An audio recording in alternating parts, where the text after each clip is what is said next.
The beauty of difference. Shirin was still a relatively young girl when her parents sent her away from her home in Tehran to live in a big city in England called London. Shirin did not like the idea of going to live with her cousins in England, but her mother told her, "It is best, little one. It is no longer safe here and you will have an exciting new life in England and you will make all kinds of new friends." Little Shirin wanted to cry because she loved her mother and father very much and she did not want to leave them. Also, she did not know her cousins at all. They had only visited once and Shirin was too little to understand what they were saying because they did not speak Farsi, which Shirin thought was very strange indeed. And so the day arrived and Shirin's mother and father drove her to the airport where she would be escorted onto the plane by her auntie. "I'm scared," said Shirin as her father and mother walked her to the little booth where the man would look at her passport and check her ticket. "How can you be scared?" asked her father. "Aren't you the brave little girl who was never afraid when the bombs could be heard dropping on the city? And aren't you the girl who always insisted that we take you to school every day even when the other little girls were too afraid and stayed at home with their parents?" "That's different," said Shirin. "This is my home." Shirin's mother knelt down beside the little girl and hugged her and stroked her hair. She said to her daughter, "I know that you will make us proud, little one. And don't you worry, soon your father and I will come to England and you can show us all of the things to see in London. I bet you will be speaking English even better than you do already and you can teach me some new words." Shirin liked the idea of teaching her mother new words because Shirin thought that her mother was the cleverest person in the whole wide world. "I suppose I could do that," said the little girl as her auntie took her hand and explained that it was time to get onto the airplane before it flew off without them. During the long flight to England, little Shirin tried to imagine what her new life would be like. She was determined to do well at school and she told herself that she would make her parents very proud. "I can do this," she thought. "I can do this as easy as picking flowers." Then the little girl fell asleep and dreamed of what London would be like. She dreamed about tall clocks and wide rivers, she pictured old men in bowler hats, ladies with umbrellas, bright red buses, and the big house where the Queen lived with all of her guards in their tall fuzzy hats and long boots. But when she arrived at the airport in London it was not quite as she had imagined at all. The sky was a horrible grey color and it was windy and raining. Shirin wished that she had not decided to wear her sandals because her toes were very cold. And worst of all was the feeling that everybody was looking at her as if she was an alien with a big head and 3 eyes.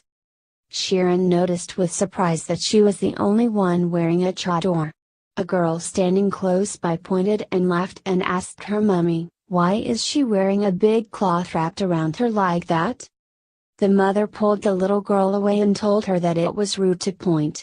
Shirin wanted to tell the little girl that it was not a big cloth, it was a chador, and in Tehran many of the girls and their mothers and grandmothers wore a chador because it was a part of their culture.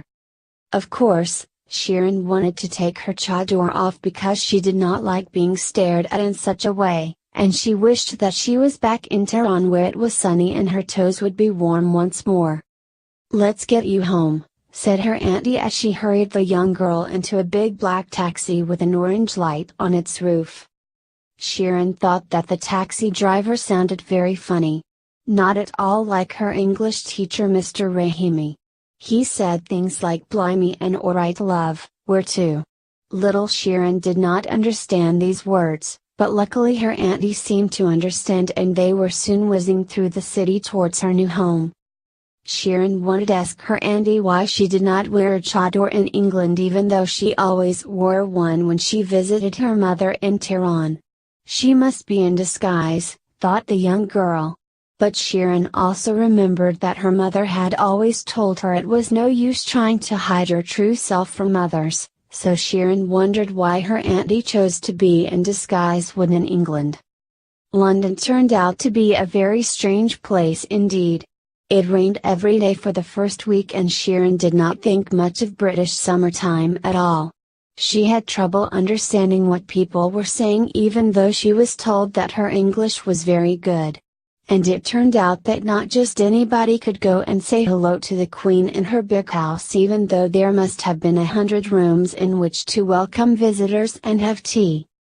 The young girl was very disappointed in her new home and she missed her mother and father and her friends. Even the food was different. It was gray like the weather and seemed to come out of boxes from the freezer, not like her mother's lubia polo with saffron, or crispy tahdig which was colorful and delicious to eat. When the day arrived for Sharon to go to her new school, she was very nervous and tried to convince her auntie that she was too sick to get out of bed. "I don't want to go," she protested. "I don't know anybody and people keep staring at me."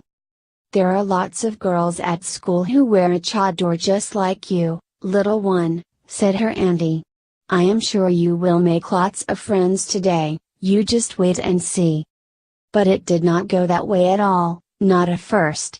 There were indeed other girls who wore a chador, but they were all older than Sharon and they refused to speak to her.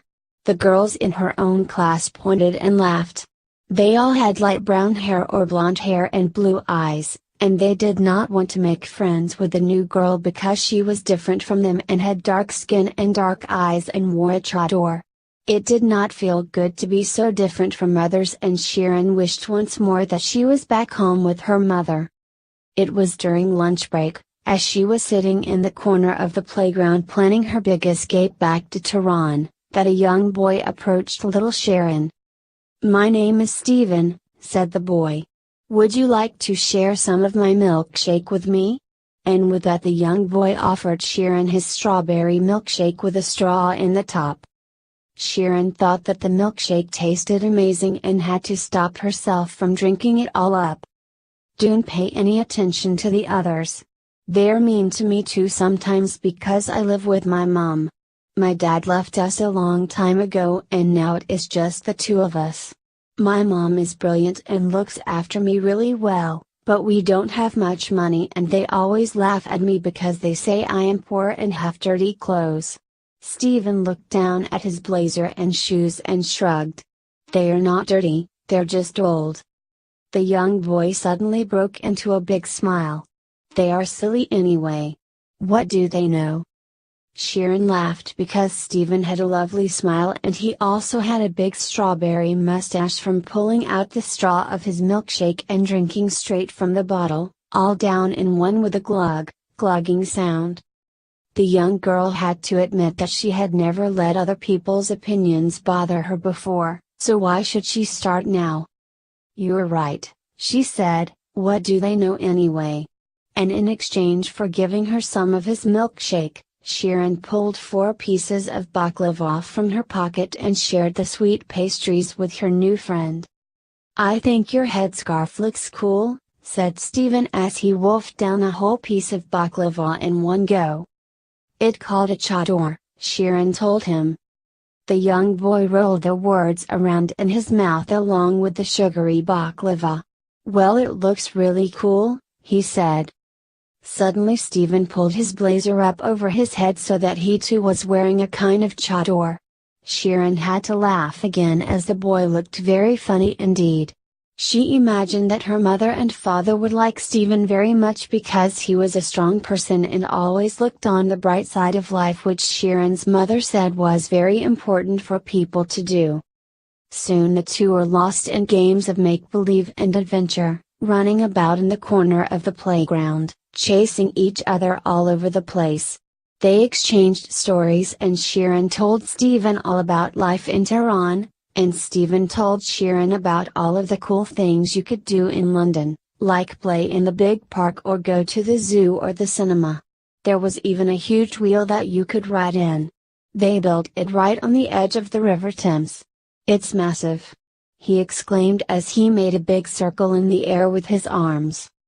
Well, it was not too long before the other children noticed how much fun Sharon and Stephen were having, and very soon they began to gather round and join in with the games and the stories. Before the bell rang to call the children back to class, there was a big group of children all gathered around listening to Sharon tell stories about life in Tehran and how she had hidden under her bed when she heard the bombs dropping from the sky at night, or how she would visit her crazy uncle who lived in a big house on the beach which she went to for holidays. The children were amazed to hear such stories and could not help asking lots of questions which Sharon was happy to answer. In turn, Sharon asked about England and why it was so cold even though it was summertime, and why the Queen didn't like visitors. This made the children laugh. In the end, a teacher had to come out into the playground and call the children back to class because they had not even noticed the bell ringing because they were having so much fun. On her way across the playground, Sharon felt a great rush of gratitude towards Stephen because he had shown her something very important. It is okay to be different, she told herself. In fact, it is really quite beautiful. And with this thought held firmly in her mind, little Sharon was determined to make a new life for herself in England and make her parents very proud. Who knows, she thought, perhaps when my mother and father get here they will know how I can get to meet the Queen.